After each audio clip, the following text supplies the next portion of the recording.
गणतंत्र दिवस की पूर्व संध्या पर राष्ट्रपति इस वक्त संबोधित कर रही हैं। सुनते हैं। हमारी यात्रा अद्भुत रही है और इससे कई अन्य देशों को प्रेरणा मिली है। प्रत्येक नागरिक को भारत की गौरव गाथा पर गर्व का अनुभव होता है। जब हम गणतंत्र दिवस मनाते हैं तब एक राष्ट्र के रूप में हमने मिलजुल कर जो उपलब्धियां प्राप्त की है उनका हम उत्सव मनाते हैं। भारत विश्व की सबसे पुरानी जीवंत सभ्यताओं में से एक है। भारत को लोकतंत्र की जननी कहा जाता है, फिर भी हमारा आधुनिक गणतंत्र युवा है। स्वतंत्रता के प्रारंभिक वर्षों में हमें अनगिनत चुनौतियों और प्रतिकूल परिस्थितियों का सामना करना पड़ा। लंबे विदेशी शासन के अनेक बुरे परिणामों में से दो कुप्रभाव थे, भयंकर गरीबी और निरक्षरता। फिर भी भारत अविचलित रहा। आशा और विश्वास के साथ हमने मानव जाति के इतिहास में एक अनूठा प्रयोग शुरू किया। इतनी बड़ी संख्या में इतनी विविधताओं से भरा जनसमुदाय एक लोकतंत्र के रूप में एकजुट नहीं हुआ था। ऐसा हमने इस विश्वास के साथ किया कि हम सब एक ही हैं और हम सभी भारतीय हैं। इतने सारे पंथों और इतनी सारी भाषाओं ने हमें विभाजित नहीं किया है, बल्कि हमें जोड़ा है। इसलिए हम एक लोकतांत्रिक गणतंत्र के रूप में सफल हुए हैं। यही भारत का सार तत्व है। ये सार तत्व संविधान के केंद्र में रहा है और समय की कसौटी पर खरा उतरा है। स्वतंत्रता संग्राम के आदर्शों के अनुरूप हमारा गणतंत्र को आधार देने वाला संविधान बना। महात्मा गांधी के नेतृत्व में राष्ट्रीय आंदोलन का उद्देश्य स्वतंत्रता प्राप्त करना भी था और भारतीय आदर्शों को फिर से स्थापित करना भी था। उन दशकों के संघर्ष और बलिदान ने हमें न केवल विदेशी शासन से बल्कि थोपे गए मूल्यों और संकीर्ण विश्व दृष्टिकोण से भी आज़ादी दिलाने में मदद की। शांति, बंधुता और समानता के हमारे सदियों पुराने मूल्यों को फिर से अपनाने में क्रांतिकारियों और सुधारकों ने दूरदर्शी और आदर्शवादी विभूतियों के साथ मिलकर काम किया। जिन लोगों ने आधुनिक भारतीय चिंतन धारा को प्रवाह दिया, उन्होंने आनभद्राः कर्तव्यन्तु विश्वतः, अर्थात हमारे पास सभी दिशाओं से अच्छे विचार आए कि वैदिक उपदेश के अनुसार प्रगतिशील विचारों का भी स्वागत किया।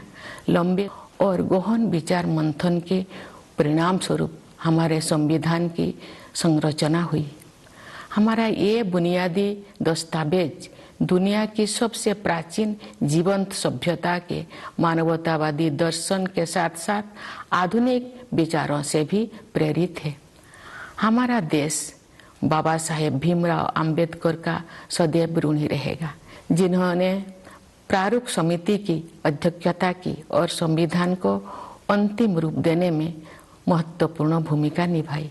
आज के दिन हमें संविधान का प्रारंभिक मसौदा तैयार करने वाले विधिवेत्ता श्री B.N. राव तथा अन्य विशेषज्ञों और अधिकारियों को भी स्मरण करना चाहिए, जिन्होंने संविधान निर्माण में सहायता की थी। हमें इस बात का गर्व है कि उस संविधान सभा के सदस्यों ने भारत के सभी क्षेत्रों और समुदायों का प्रतिनिधित्व किया। संविधान निर्माण में सभा की 15 महिला सदस्यों ने भी योगदान दिया। संविधान में निहित आदर्शों ने निरंतर हमारे गणतंत्र को राह दिखाई है।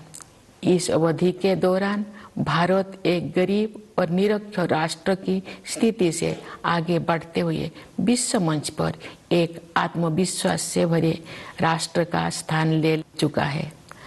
संविधान निर्माताओं की सामूहिक बुद्धिमत्ता से मिली मार्गदर्शन की बिना प्रगति संभव नहीं थी। बाबा साहेब आम्बेडकर और अन्य विभूतियों ने हमें एक मानचित्र तथा एक नैतिक आधार प्रदान किया।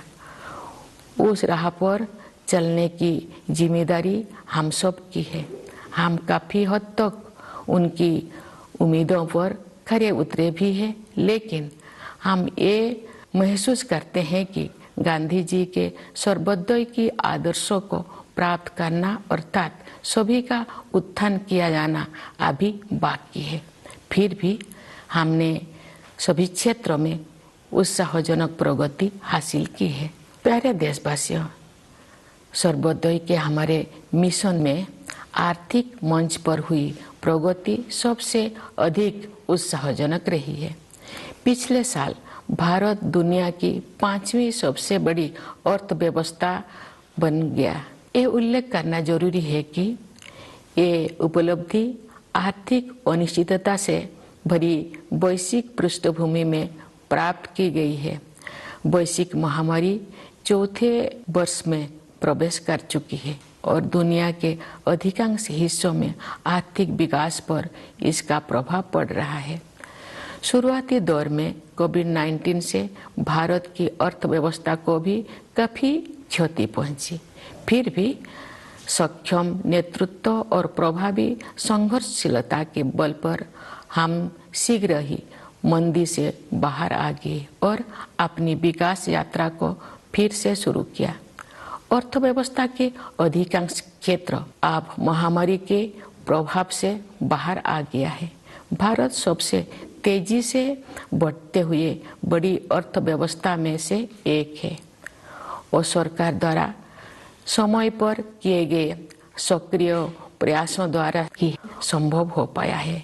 इस संदर्भ में आत्मनिर्भर भारत अभियान के प्रति जन सामान्यों के बीच विशेष उत्साह देखा जा रहा है। इसके अलावा विभिन्न क्षेत्रों के लिए विशेष प्रोत्साहन योजनाएं भी लागू की गई है। ये बड़े ही संतोष के विषय है कि जो लोग हाशिए पर रह गए थे उनका भी योजनाओं और कार्यक्रम में समावेश किया गया है तथा कठिनाई में उनकी मदद की गई है।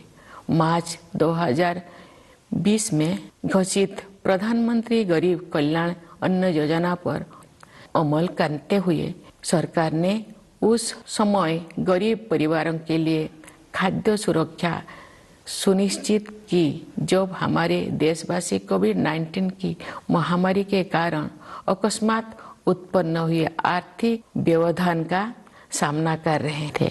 इस सहायता की वजह से किसी को भी खाली पेट नहीं सोना पड़ा। गरीब परिवारों के हित को सर्वोपरि रखते हुए इस योजना की अवधि को बार बार बढ़ाया गया तथा लगभग 81 करोड़ देशवासी लाभान्वित होते रहे। इस सहायता को आगे बढ़ाते हुए सरकार ने घोषणा की है कि वर्ष 2023 के दौरान भी लाभार्थियों को उनका मासिक राशन मुफ्त में मिलेगा। इस ऐतिहासिक कदम से सरकार ने कमजोर वर्गों को आर्थिक विकास में शामिल करने के साथ साथ उनकी देखभाल की जिम्मेदारी भी ली है। हमारे अर्थव्यवस्था का आधार सुदृढ़ होने के कारण हम उपयोगी प्रयासों का सिलसिला शुरू करने और उसे आगे बढ़ाने में सक्षम हो सके। हमारा अंतिम लक्ष्य एक ऐसा वातावरण बनाना है जिससे सभी नागरिक व्यक्तिगत और सामूहिक रूप से अपनी वास्तविक क्षमताओं का पूरा उपयोग करें और उनका जीवन फले फूले। इस उद्देश्य की प्राप्ति के लिए शिक्षा ही आधारशिला तैयार करती है। इसीलिए राष्ट्रीय शिक्षा नीति में महत्वाकांक्षी परिवर्तन किए गए हैं। शिक्षा के दो प्रमुख उद्देश्य कहे जा सकते हैं। पहले आर्थिक और सामाजिक सशक्तिकरण और दूसरा सत्य की खोज। राष्ट्रीय शिक्षा नीति इन दोनों लक्ष्यों को प्राप्त करने का मार्ग प्रशस्त करती है। यह नीति शिक्षार्थियों को 21वीं सदी की चुनौतियों के लिए तैयार करते हुए हमारी सभ्यता पर आधारित ज्ञान को समकालीन जीवन के लिए प्रासंगिक बनाती है। इस नीति में शिक्षा प्रक्रिया को विस्तार और गहराई प्रदान करने के लिए प्रौद्योगिकी की महत्वपूर्ण भूमिका को रेखांकित किया गया है।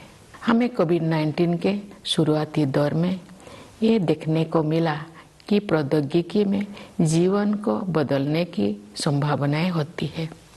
डिजिटल इंडिया मिशन के तहत गांव और शहर की दूरी को समाप्त करके सूचना और संचार प्रौद्योगिकी को समावेशी बनाने का प्रयास किया जा रहा है। दूर दराज के स्थानों में अधिक से अधिक लोग इंटरनेट का लाभ उठा रहे हैं। बुनियादी ढांचे में हुए विस्तार की सहायता से सरकार द्वारा उपलब्ध कराए जा रहे विभिन्न प्रकार की सेवाएं लोगों को प्राप्त हो रहा है। हम विज्ञान और प्रौद्योगिकी के क्षेत्र में अपनी उपलब्धियों पर गर्व का अनुभव कर सकते हैं। आंतरिक प्रौद्योगिकी के क्षेत्र में भारत गिने चुने अग्रणी देशों में से एक रहा है। इस क्षेत्र में काफी समय से लंबित सुधार किए जा रहा है और अब निजी उद्यमों को इस विकास यात्रा में शामिल होने के लिए आमंत्रित किया गया है। भारतीय अंतरिक्ष यात्रियों को ले जाने के लिए गगनयान कार्यक्रम प्रगति पर है। ये भारत की पहली मानवयुक्त अंतरिक्ष उड़ान होगी। हम सितारों तक पहुंचकर भी अपने पांव जमीन पर रखते हैं। भारत का मंगल मिशन असाधारण महिलाओं की एक टीम द्वारा संचालित किया गया था और अन्य क्षेत्रों में भी बहनों और बेटियां आप पीछे नहीं है। महिला सशक्तिकरण तथा महिला और पुरुष के बीच समानता आप केवल नारे नहीं रह गए हैं। हमने हाल के वर्षों में इन आदर्शों तक पहुंचने की दिशा में काफी प्रगति की है। बेटी बचाओ बेटी पढ़ाओ अभियान में लोगों की भागीदारी के बल पर हर कार्य क्षेत्र में महिलाओं का प्रतिनिधित्व बढ़ रहा है। राज्य की अपनी यात्राओं, शिक्षण संस्थानों के कार्यक्रमों और प्रोफेशनल्स के विभिन्न प्रतिनिधि मंडलों से मिलने के दौरान मैं युवतियों के आत्मविश्वास से बहुत प्रभावित होती हूँ। मेरे मन में कोई संदेह नहीं है कि महिलाओं की आने वाले काल के भारत को स्वरूप देने के लिए अधिकतम योगदान देंगे। यदि आधी आबादी को राष्ट्र निर्माण में अपनी श्रेष्ठतम क्षमता के अनुसार योगदान करने की अवसर दिया जाए तथा उन्हें प्रोत्साहित किया जाए तो ऐसे कौन सा चमत्कार है जो नहीं किया जा सकता है।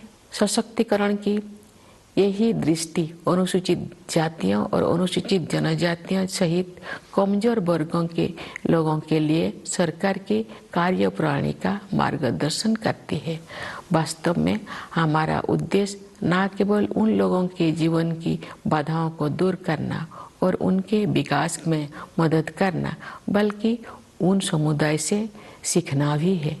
विशेष रूप से जनजातीय समुदाय के लोग पर्यावरण की रक्षा से लेकर समाज को और अधिक एकजुट बनाने तक कई क्षेत्रों में सीख दे सकते हैं।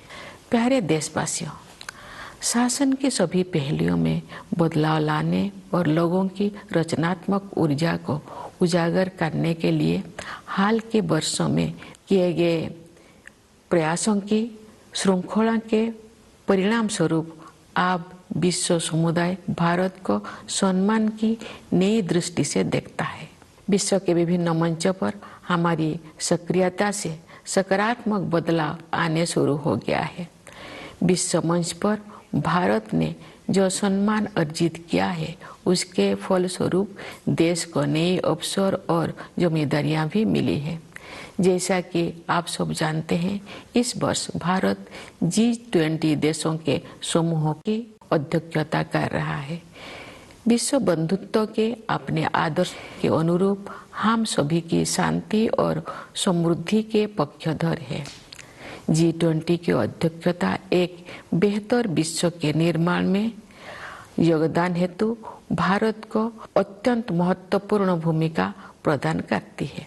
इस प्रकार G20 की अध्यक्षता लोकतंत्र और मल्टीलेटरलिज्म को बढ़ावा देने का अच्छा अवसर भी है और साथ ही एक बेहतर विश्व और बेहतर भविष्य को स्वरूप देने के लिए उचित मंच भी है।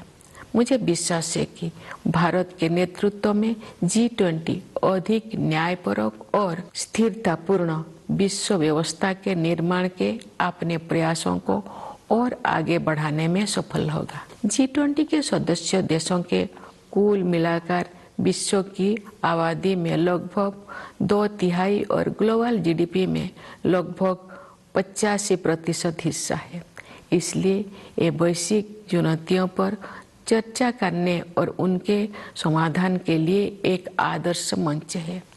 मेरे विचार से ग्लोबल वार्मिंग और जलवायु परिवर्तन ऐसे चुनौतियां हैं जिनका सामना शीघ्रता से करना है। वैश्विक तापमान बढ़ रहा है और मौसम में बदलाव के चरम रूप दिखाई पड़ रहा है। हमारे सामने एक गंभीर दुविधा है। अधिक से अधिक लोगों को गरीबी से बाहर निकालने के लिए आर्थिक विकास जरूरी है, लेकिन इस विकास के लिए फॉसिल फ्यूल का प्रयोग भी करना पड़ता है। दुर्भाग्य से ग्लोबल वार्मिंग का सबसे अधिक कष्ट गरीब तबके के लोगों को सहन करना पड़ता है। ऊर्जा के वैकल्पिक स्रोतों को विकसित करना और लोकप्रिय बनाना भी एक समाधान है। भारत ने सौर ऊर्जा और इलेक्ट्रिक वाहनों को नीतिगत प्रोत्साहन देकर इस दिशा में सराहनीय कदम उठाया है। हालांकि वैश्विक स्तर पर विकसित देशों द्वारा टेक्नोलॉजी ट्रांसफर और वित्तीय सहायता के जरिए उभरती हुई अर्थव्यवस्थाओं को सहायता प्रदान करने की आवश्यकता है।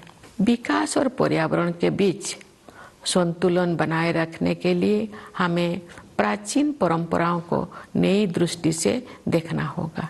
हमें अपनी मूलभूत प्राथमिकताओं पर भी पुनर्विचार करना होगा। परंपरागत जीवन मूल्यों के वैज्ञानिक आयामों को समझना होगा।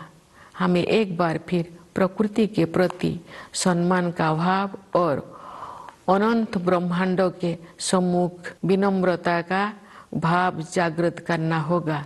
मैं इस बात पर ध्यान आकर्षित करना चाहूंगी कि महात्मा गांधी आधुनिक युग के सच्चे भविष्य द्रष्टा थे, क्योंकि उन्होंने अनियंत्रित औद्योगिकरण से होने वाले आपदाओं को पहले ही भांप लिया था और दुनिया को अपने तौर तरीकों को सुधारने के लिए सचेत कर दिया था। अगर हम चाहते हैं कि हमारे बच्चे इस धरती पर सुखमय जीवन बिताएं, तो हमें अपनी जीवन शैली को बदलने की जरूरत है। इस संदर्भ में सुझाए गए परिवर्तन में से एक बदलाव भोजन से संबंधित है। मुझे ये जानकर प्रसन्नता हुई है कि संयुक्त राष्ट्र ने भारत के सुझाव को स्वीकार किया है और वर्ष 2023 को the international year of millets घोषित किया है। बाजरा जैसे मोटे अनाज हमारे आहार के मुख्य तत्व हुआ करते थे। समाज के सभी वर्ग उन्हें फिर से पसंद करने लगे हैं। ऐसे अनाज पर्यावरण के अनुकूल है, क्योंकि उनकी उपज कम पानी में ही हो जाता है। ये अनाज उच्च स्तर का पोषण भी प्रदान करते हैं।